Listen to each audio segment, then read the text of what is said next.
Tunisia's Club Africain this evening beat Nigeria's only representative Rivers United 3-1 in a CAF Confederation Cup Group A clash in Rad.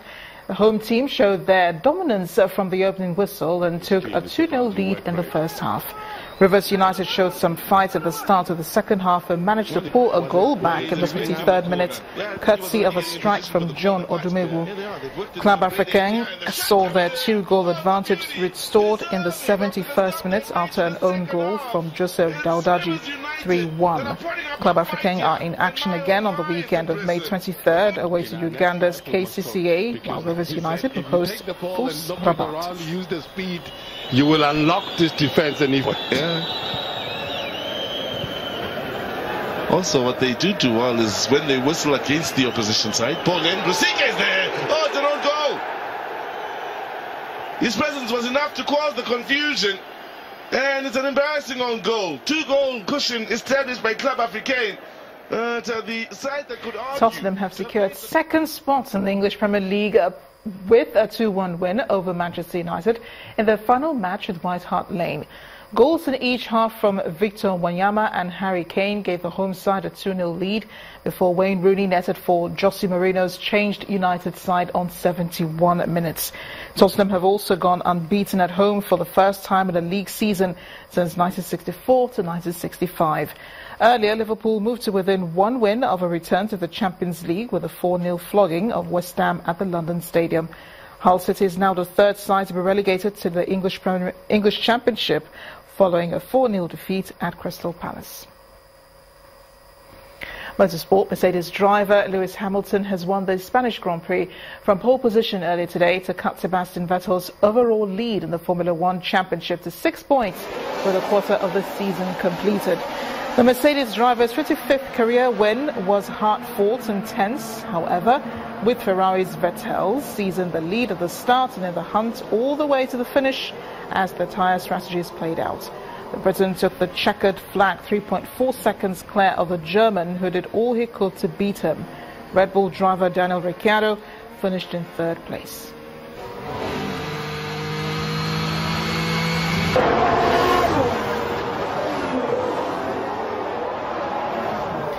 In tennis, Spain's Rafael Nadal this evening overcame a spirited effort from Dominic Thiem to win his 30th Masters 1000 title in Madrid.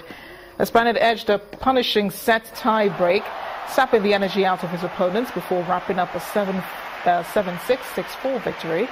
It stretched Nadal's imperious run on clay to 15 unanswered wins and 3 titles in 2017, installing him as the firm favourite for the French Open. Victory also moves Nadal above Roger Federer to 4th in the world rankings.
France's Emmanuel Macron has been sworn in today as France's youngest president. He takes over from François Hollande, whose 5-year term was plagued by high unemployment figures.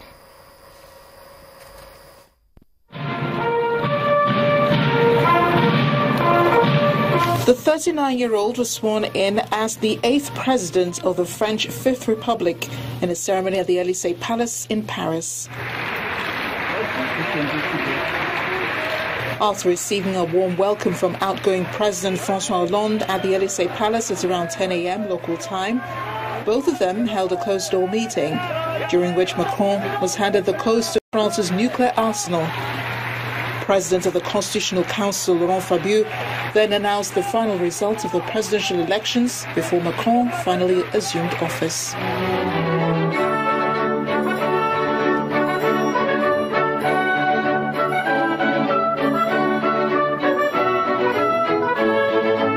During the ceremony, he said his presidency would give the French back the confidence to believe in themselves. He said the world and Europe need a strong France which speaks out loudly for freedom and solidarity. He said it would convince the people that the power of France is not declining and that France was on the brink of a great renaissance. He was presented with a necklace once worn by Napoleon I as a symbol of his position as Grand Master of the Legion of Honor, a title usually given to the leader of France.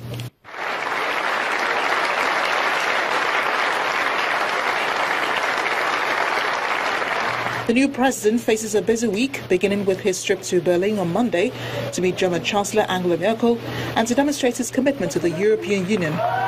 He is also expected to name a prime minister on Monday morning.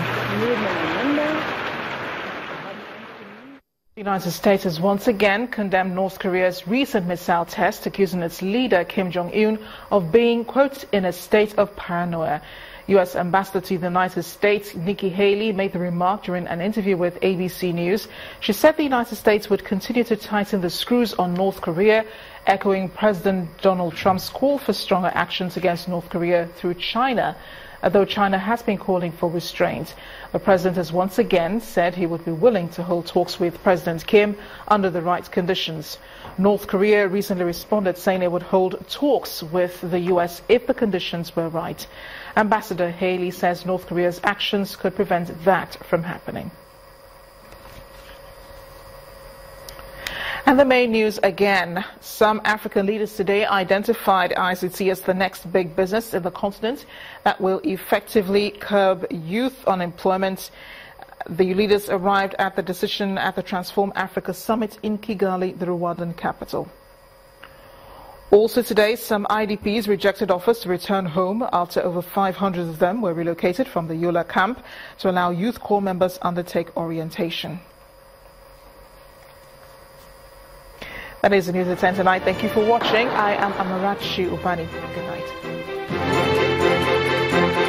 night.